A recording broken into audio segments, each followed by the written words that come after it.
streetnews.it, diritti alla notizia.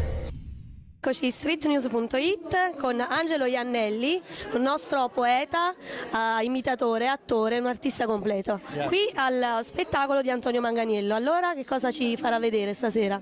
Stasera sono stato chiamato per portare in scena Pulcinella, è una maschera che interpreto e che mi porta fortuna ovunque, lo faccio con amore. Poi Pulcinella in qualsiasi evento porta fortuna, quindi ben venga in questo evento di Antonio Manganiello, che stimo e che sono felice che ha voluto me in questo evento. Certo, quindi Pulcinella lo porta un po' ovunque. Quanto c'è di lei in Pulcinella?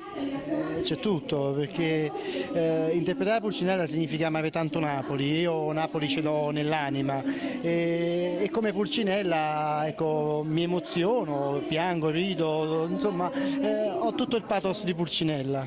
Quindi lei sarà anche impegnato nel sociale, ben presto, ecco, lo vedremo nuovamente in un altro impegno con la partita del cuore. Un'anticipazione, poi dopo magari approfondiamo la cosa.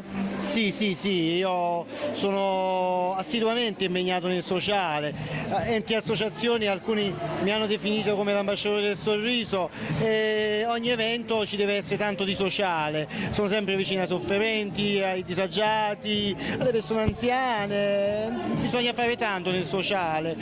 Ho fondato anche un premio, l'ambasciatore del sorriso, un premio importantissimo e imminente ci sarà la partita del cuore per padre Arturo D'Onofrio di Lisciano, in onore di santità. Sono 4-5 anni che sento l'esigenza di poter fare qualcosa di buono per una persona che ha fatto tanto non solo per noi ma per l'umanità, ed è padre Arturo D'Onofrio.